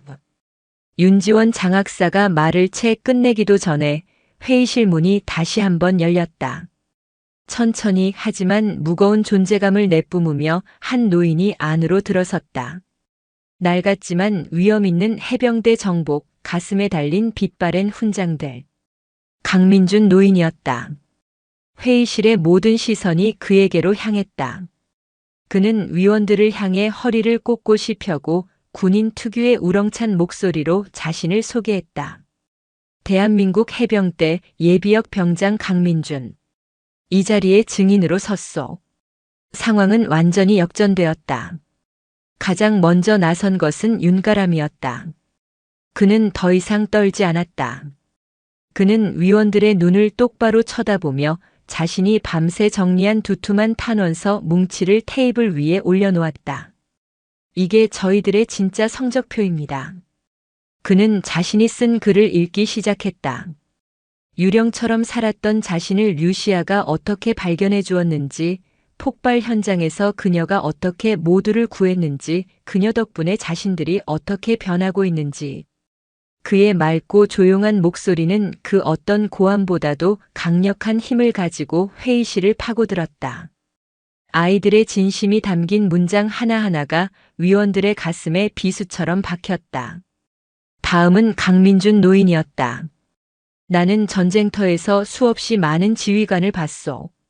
책상머리에 앉아 작전 지도만 들여다보는 무능한 지휘관 밑에서 수많은 전우들이 죽어나가는 걸 봤고 불가능한 상황 속에서도 부하들을 살리기 위해 목숨을 걸었던 진짜 지휘관도 봤소. 저기 앉아있는 류시아 선생은 후자요. 당신들은 지금 규정집을 들먹이며 영웅을 죄인으로 만들고 있단 말이오. 노병의 일갈에 회의실은 찬물을 끼얹은 듯 조용해졌다. 마지막으로 주태산이 나섰다. 그는 조상필과 그의 부모를 차갑게 응시했다. 지금까지 당신들은 거짓말을 들어왔습니다. 이제 진실을 들려드리죠. 그는 휴대폰의 녹음 파일을 재생했다.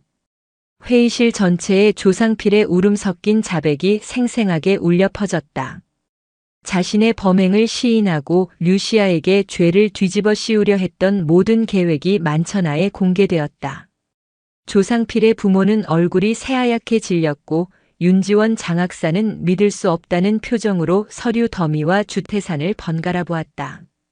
그녀가 공들여 쌓아 올렸던 거짓의 성이 한순간에 무너져 내렸다. 모든 것이 끝났다. 위원장은 떨리는 목소리로 류시아에 대한 모든 징계 절차를 철회한다고 선언했다. 더불어 사건의 진범인 조상필과 허위사실 유포에 가담한 정황이 있는 학부모에 대한 경찰 수사를 의뢰하겠다고 밝혔다. 완벽한 승리였다. 회의실 문이 닫히고 마침내 그들만이 남게 되자 억눌렸던 모든 것이 터져나왔다. 독고철이 와으 하는 괴성을 지르며 허공에 주먹을 날렸다. 아이들은 서로 부둥켜 안고 환호성을 질렀다. 그들의 얼굴에는 눈물과 웃음이 뒤범벅되어 있었다. 류시아는 조용히 그 모습을 바라보고 있었다. 언제나 강철 같았던 그녀의 표정이 마침내 무너져 내렸다. 그녀의 눈시울이 붉어지고 뜨거운 눈물 한 방울이 뺨을 타고 흘러내렸다. 그녀는 자신들의 지휘관을 구출해낸 이 기특한 부대원들의 진정한 리더 주태산을 바라보았다. 주태산은 그녀 앞으로 다가와 난생 처음으로 누군가에게 진심을 담아 허리를 깊이 숙였다. 사령관님, 부대를 버리지 않아 주셔서 감사합니다. 류시아는 희미하게 미소 지으며 짧게 고개를 끄덕였다. 고맙다. 수고했다. 잘했다. 그 모든 의미가 담긴 지휘관과 부지휘관 사이에 오가는 무언의 신호였다. 심판의 날은 끝났다. 그리고 2학년 7반이라는 이름의 부대는 그들의 가장 치열했던 전투에서 마침내 승리했다. 심판의 날이 지나간 2학년 7반 교실에는 기적 같은 평화가 찾아왔다. 이전의 혼돈이 파괴와 자기 혐오를 향해 있었다면 이제 교실을 채운 소음은 생명력 넘치는 건설의 소리였다. 아이들은 책상에 앉아 있었다. 물론 여전히 소란스러웠다. 여기저기서 욕설이 터져나왔고 모르는 수학 문제를 두고 멱살잡이 직전까지 가는 험악한 분위기가 연출되기도 했다. 하지만 그 모든 소음의 밑바탕에는 해보자는 처절한 의지가 깔려 있었다. 교실의 권력 구조는 완전히 재편되었다. 더 이상 군림하는 왕은 없었다. 대신 각자의 역할이 있었다. 주태사는 모두가 인정하는 작전 사령관이었다. 그는 전체적인 학습 분위기를 조율하고 아이들이 지치거나 포기하려 할 때마다 특유의 카리스마로 그들의 정신을 다잡았다. 벌써부터 질질 짜지 마. 전쟁은 시작도 안 했어. 그의 투박한 한마디는 그 어떤 따뜻한 격려보다 효과적이었다. 독고철은 스터디 그룹 풍기 위원장이라는 해괴한 직책을 스스로 맡았다. 그는 무시무시한 완력으로 조는 놈을 깨우고 딴짓하는 놈을 감시했다. 야, 이 새끼야. 연필 잡는 힘이 그거밖에 안 돼? 그러다 전쟁터 나가서 총이나 제대로 쏘겠냐. 그의 협박은 이제 폭력이 아닌 기묘한 형태의 응원이 되어 있었다. 윤가람은 정보 참모 역할을 톡톡히 해냈다. 그는 각 과목의 핵심 요점들을 꼼꼼하게 정리하여 모두에게 나눠주었다. 그의 노트는 2학년 7반의 족집게 B급으로 통했다. 아이들은 이제 그를 빵셔틀이 아닌 윤참모라고 불렀다. 하지만 그들의 앞에는 지금까지와는 차원이 다른 거대하고 압도적인 적이 버티고 있었다. 바로 대학 수학 능력 시험. 대한민국 모든 고등학생에게 내려지는 지상 최대의 시련이자 그들에게는 에베레스트 산보다도 더 높아 보이는 절망의 벽이었다. 몇 주간의 열정은 금세 한계에 부딪혔다. 초등학교 과정부터 구멍이 숭숭 뚫려 있는 아이들에게 고등학교 3학년의 학습 내용은 외계어와 같았다. 노력해도 오르지 않는 모의고사 점수 앞에서 아이들의 눈빛은 다시 예전처럼 죽어가기 시작했다. 해봤자 뭐하냐, 우린 어차피 밑바닥인데. 그냥 지금처럼 살다 공장이나 가는 거지, 뭐. 과거의 망령, 폐급이라는 자기 비하가 전염병처럼 교실에 퍼져나갔다. 아이들이 쌓아 올린 연약한 성벽이 내부에서부터 무너져 내리기 시작했다. 류시아는 그 순간을 놓치지 않았다. 그녀는 이것이 아이들의 인생을 건 마지막 전투임을 직감했다. 이번 전투는 그녀가 대신 싸워줄 수 없었다. 아이들 스스로가 이겨내야만 했다. 그녀가 할 일은 그들이 최강의 전사로 거듭나도록 훈련시키는 것이었다. 그녀는 조회 시간에 교탁 앞에 서서 패배감에 젖은 아이들을 둘러보았다. 지금부터 마지막 작전을 개시한다. 아이들의 희미한 눈빛이 그녀에게로 향했다. 작전명 정상 탈환. 우리의 목표는 수능이라는 이름의 적 고지를 점령하고 각자의 미래를 쟁취하는 것이다.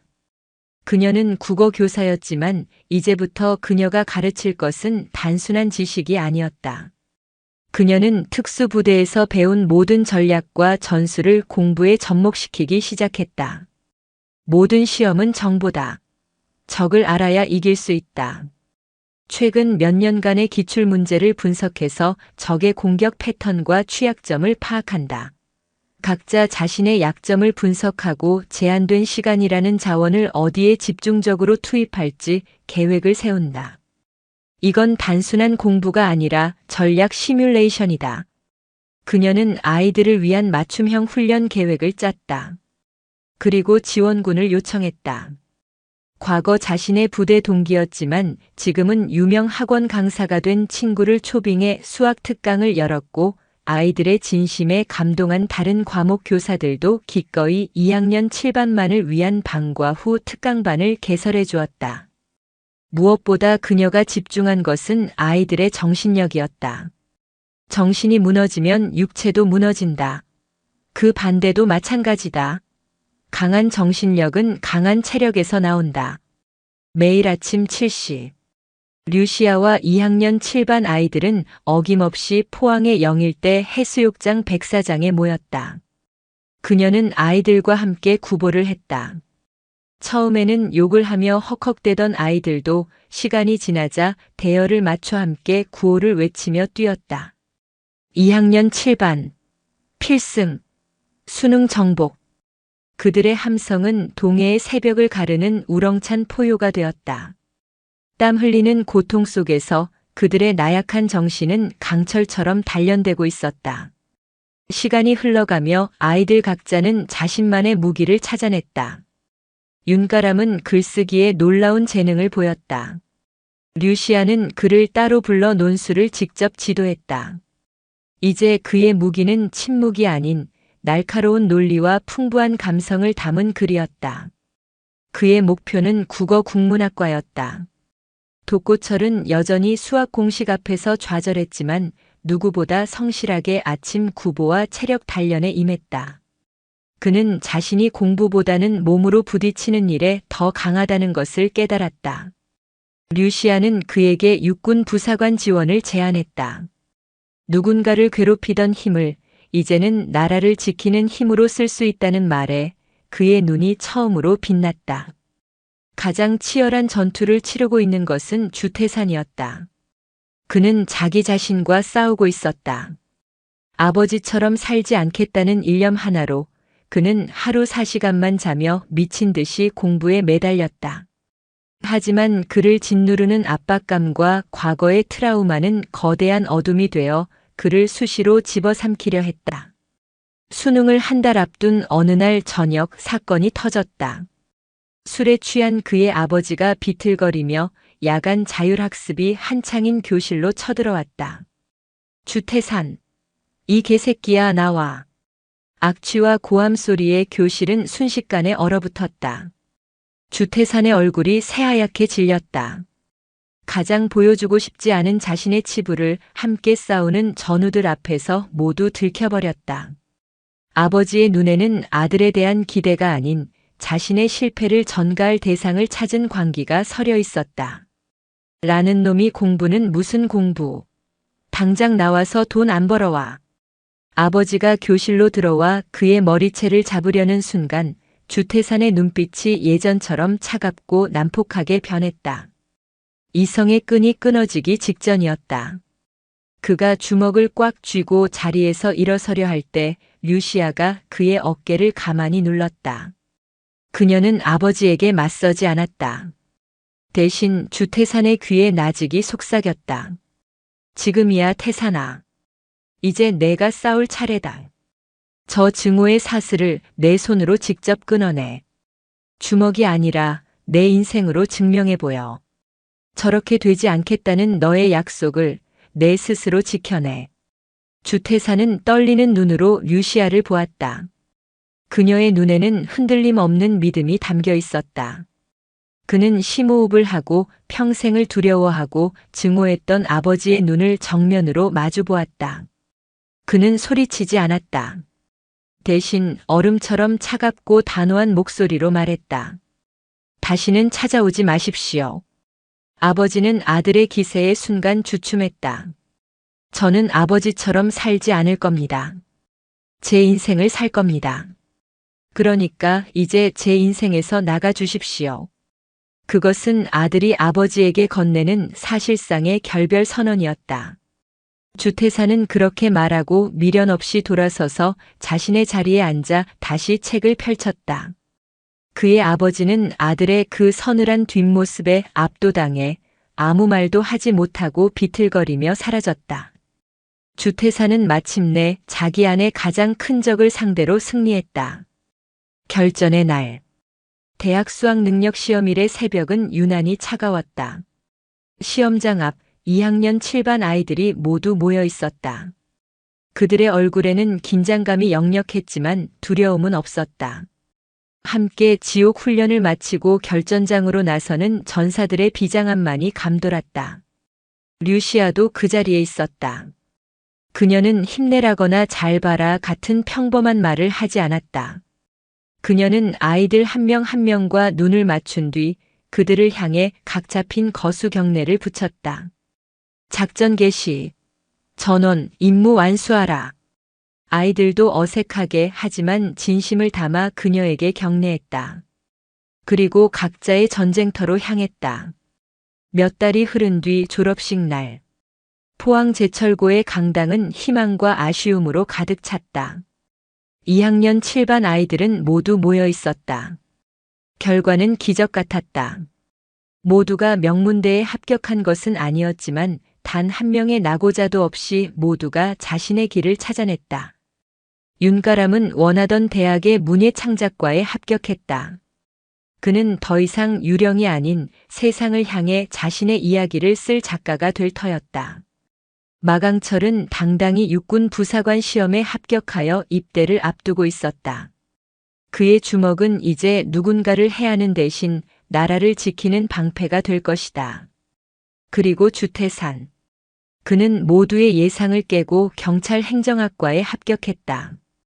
과거의 자신과 같은 아이들을 지키고 불의와 싸우는 경찰이 되고 싶다는 꿈을 갖게 된 것이었다. 졸업식이 끝나고 아이들은 류시아에게 작은 상자 하나를 건넸다. 상자 안에는 2학년 7반 단체 사진이 담긴 액자가 들어있었다. 영일대 해변에서 아침 구보를 마치고 땀과 웃음으로 뒤범벅된 전혀 모범생 같지 않은 모습이었지만 그 누구보다 행복해 보이는 얼굴들이었다. 액자 및 작은 명패에는 이런 글귀가 새겨져 있었다. 우리의 유일한 지휘관 류시아 선생님께 불가능은 없다는 것을 가르쳐 주셔서 감사합니다. 2학년 7반 부대원 1동. 모든 소란이 끝난 오후. 류시아는 홀로 텅 빈 2학년 7반 교실에 서 있었다. 어지러운 낙서, 부서진 책상, 담배 연기로 가득했던 지옥의 풍경은 온데간데 없었다. 햇살이 교실 구석구석을 환하게 비추고 있었다. 그녀는 아이들이 앉았던 빈자리들을 하나하나 천천히 둘러보았다. 지난 1년간의 전쟁 같았던 시간들이 파노라마처럼 스쳐 지나갔다. 그녀는 창가로 다가가 늘 주태산이 앉아있던 자리에 서서 밖을 내다보았다. 여전히 포항의 하늘은 잿빛이었고 제철소의 굴뚝에서는 희뿌연 연기가 피어오르고 있었다. 하지만 이상하게도 더 이상 그 풍경이 절망스럽게 보이지 않았다. 그곳은 이제 절망의 도시가 아니었다. 맹수 같던 아이들이 치열하게 싸우고 울고 웃으며 마침내 자신의 길을 찾아 떠난 희망의 시작점이었다. 류시아의 입가에 부드러운 미소가 번졌다. 작전 완료. 고립되었던 아군 전원 무사히 구출. 그녀의 길고 길었던 임무는 마침내 끝이 났다. 영상이 유익하셨다면 구독과 좋아요, 댓글까지 부탁드리겠습니다.